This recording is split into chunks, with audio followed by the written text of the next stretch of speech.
두 번째 주일을 맞이합니다.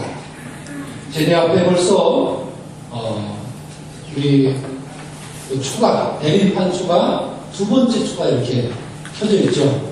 오늘 이 시간 기쁨 전도사 세례요한 함께하는 말씀으로 하나님 말씀의 은혜를 함께 나누고자 합니다. 우리가 지금 대림절을 지내고 있습니다. 대림절 하면 가장 먼저 떠오르는 이미지, 단어가 무엇일까요? 여러분 어떤 단어가 제일 먼저 떠오르세요? 크리스마스요. 네. 굉장히 앞서갔으면. 네. 그 다음에 네? 기다림. 네, 그렇습니다. 대림이란 말이 다시 오실 님, 왕 예수님을 기다린다 하는 그런 의미가 있죠. 기다림. 네. 그렇습니다. 가장 대림절을 상징하죠. 그 다음에 또 있다면 네? 회개. 그렇습니다. 꼭 죄 별로 안 지는 것 같이 보이는 사람이 그런 말을 먼저 합니다. 믿음이 좋다는 얘기예요. 회개. 그렇습니다. 대림절은 기다림과 회개의 절기라고 할 수 있죠. 그럼 대림절에 생각나는 인물은 누구입니까? 네? 안 나요, 생각이요? 누가 생각나세요? 세례요한. 그렇습니다. 성탄절을 먼저 생각하는 사람은 예수님이 생각이 먼저 나겠지만 사실은 대림절만큼은 주인공이 세례자 요한입니다. 장차 오실 아기 예수님 그리고 다시 오실 우리의 왕 중의 왕 예수 그리스도를 그때가 되면 그분이 주인공이시지만 그러나 그 주인공을 위해서 길을 닦고 터를 닦는 사람이 바로 세례 요한인 것입니다. 오늘 말라기서를 읽었습니다. 말라기 예언자는 구약시대의 마지막 예언자입니다. 이사야, 예레미야, 나훔, 하박국, 미가 이런 예언자들이 있지만 그 예언자들보다 가장 뒤에 나타나서 하나님의 말씀을 선포했던 그런 인물이 바로 말라기 예언자입니다. 그래서 구약 성경에서도 맨 마지막에 있죠. 말라기 예언자가 특별하게 예언을 한 것이 있는데 그게 바로 장차 특사를 보내줄 거라고 했습니다. 말라기 3장 1절입니다. 같이 읽을까요? 보아라, 나 이제 특사를 보내어 나의 행차를 닦으리라. 왜 하나님께서 말라기를 통해서 특사를 보내겠다고 하셨을까요? 그것은 딱 두 가지입니다. 저 3장 1절 말씀에 담겨져 있는데 첫 번째는 나의 행차기를 닦으리라. 여기서 나가 누굽니까? 네? 하느님입니다. 네. 하느님이 주인공이에요. 하느님이 나의 행차기를 닦겠다 그랬어요. 무슨 얘기입니까? 하느님이 이 땅에 세상에 직접 오시겠다는 얘기예요. 놀라운 선포입니다. 구약시대 때 누구도 이런 선포를 해본 적이 없어요. 하지만 마지막 예언자 말라기에게 하나님께서는 이제 내가 직접 세상에 내려가겠다. 내가 행차하겠다. 그 길을 닦겠다. 그래서 특사를 보내겠다. 한 선포를 하셨습니다. 두 번째는 왜 특사를 보내겠다고 하셨을까? 생각을 해봅니다. 궁극적인 목적은 바로 말라기 3장 4절 말씀에 나와 있는 나에게 기쁨이 되리라. 하나님의 기쁨을 세상과 나누기 위해서 하늘의 기쁨을 땅과 나누기 위해서 특사를 보내겠다. 하나님께서 이렇게 말씀하셨다는 말씀입니다.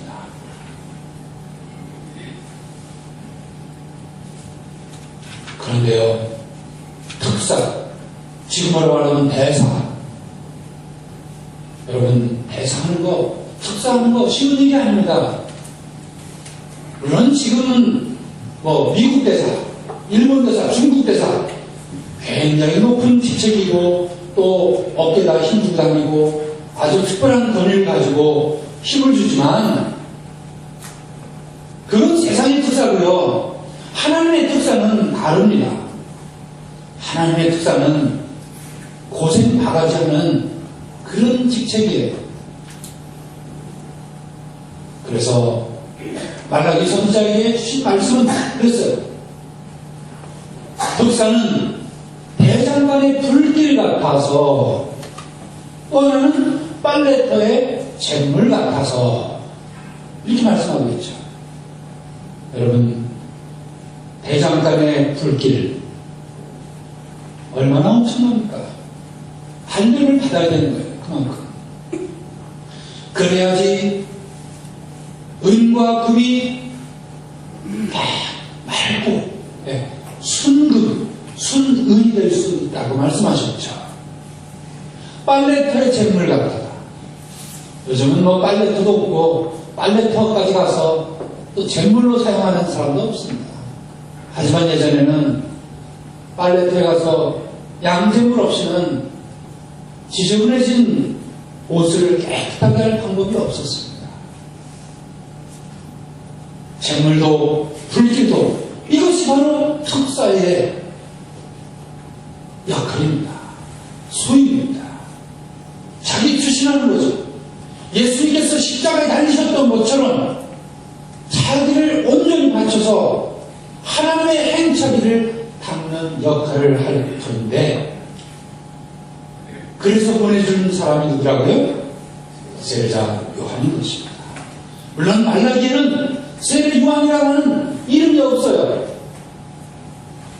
훗날 자그마치 400년이 지나서 드디어 신학 시대를 열어가는 예언자가 탄생했으니 그가 바로 요한입니다.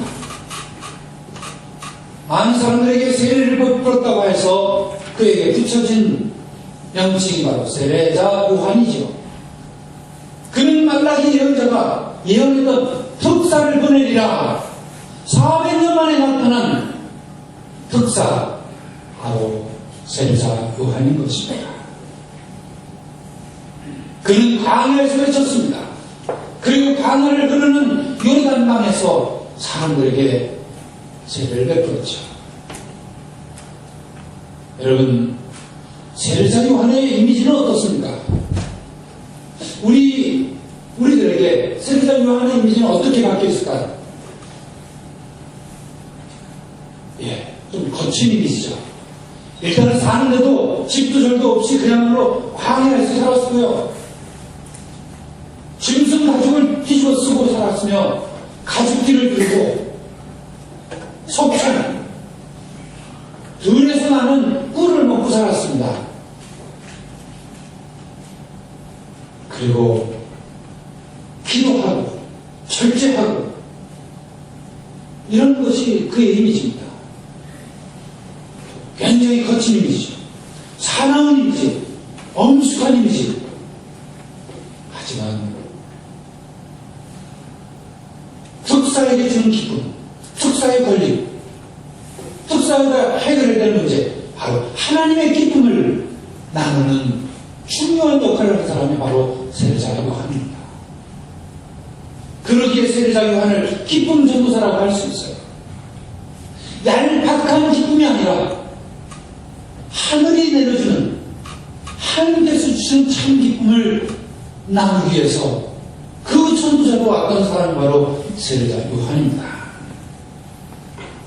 그는 누가복음 3장 3절에서 회개하고 세례를 받아라. 그러면 죄를 용서받으리라. 그렇습니다. 그는 세 마디 회개하라, 세례를 받아라, 죄를 용서받으리라 하는 이 세 마디 하면서 광야를 누렸습니다. 처음에는 공허한 메아리 같았지만 죄를 마음속에 느끼는 사람들이 한 사람씩 한 사람씩 그에게 가서 무릎을 꿇었습니다. 그리고 요르단강에서 세례를 받았지. 오늘 우리는 그가 말씀하시는 회개하라. 그 회개의 정체를 분명히 해야 합니다. 헬라어로 회개라고 하는 단어는 메타노이아라고 합니다. 그런데 이 메타노이아라고 하는 단어의 뜻은 돌아선다는 뜻이에요. 교통신호로 하면은 뭐라고요? 유턴이에요, 유턴. 회심. 여러분, 단순히, 하나님, 저 잘못했습니다. 고쳐먹을게요. 여러분, 이 정도가 아닙니다. 출발점, 하나님으로부터 출발했던 그 출발점으로 다시 돌아오는 것입니다. 그래서 세상의 즐거움과 세상의 쾌락에 노예가 되지 않고, 노예가 되었다면 다시 돌아와서 하나님을 회복하는 것, 이것이 바로 회개인 것입니다.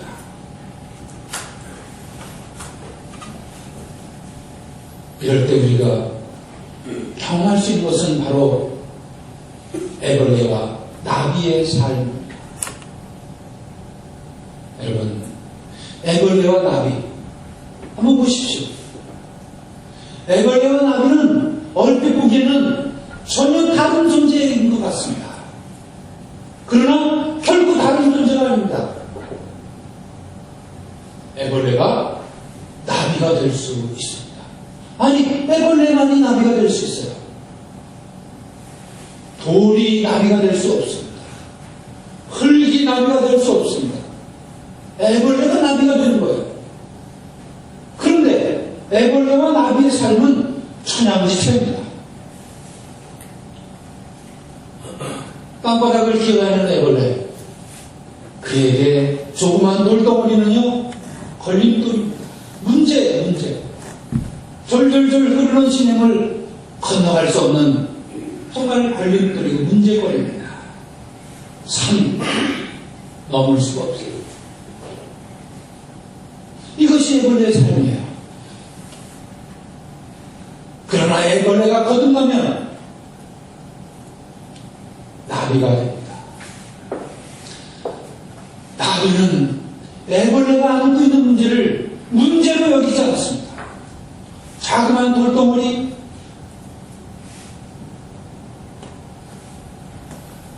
시냇물, 산, 이런 것은 결코 나비에게는 걸림돌이 아니라, 문제가 아니라 오히려 찬양할 대상입니다.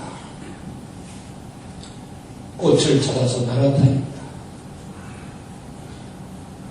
여러분, 세례자 요한을 통해서 하나님께서 회개하라, 세례를 받아라, 그러면 죄를 용서받으리라. 죄를 용서받은 그 기쁨을 우리에게 오늘 주님께서는 충만하게 누리시기를 원하고 계신 것입니다. 참 기쁨, 문제가 해결되는 것이 아니라 문제를 없애는 것. 사도 바울과 고난이 아니요 하나님께서 주시는 훈련이라고, 단련의 시기라고 그렇게 고백하였던 것처럼 우리는 큰 고백을 할 수 있어야 하는 것입니다. 세상을 바꾸려는 몸부림, 다툼, 싸움, 이것을 넘어서서 세상을 창조하시고 보시니 참 좋았다 하셨던 창조의 하나님의 그 마음을 조금이나마 우리가 회복하는 것, 이것이 회개여 참 기쁨을 누리는 길인 것입니다. 사랑하는 교회 여러분, 기다림과 회개의 절기를 통해서 궁극적으로 세례자 요한을 통해서, 그리고 다시 오실 주님을 통해서 우리에게 하나님께서 주고 싶어 하는 선물은 바로 기쁨인 것입니다. 하늘의 기쁨, 세상이 주지 못할 그 기쁨을 우리에게 주고 싶어 하시는 그 사랑의 마음을 우리가 마음속에 새기는 것입니다. 오늘 빌립보서 1장 6절의 말씀, 이 말씀을 통해서 다시 한번 장차 오셔서 구원을 완성하실 예수 그리스도의 재림을 기다리면서 이 함성 구절을 다시 한번 외우겠습니다. 시작. 여러분에게 훌륭한 일을 시작하신 하느님께서는 그 계속하실 것입니다. 마침내 그리스도 예수께서 다시 오시는 날 완성하실 것입니다. 아멘. 성부와 성자와 성령의 이름으로 말씀드렸습니다.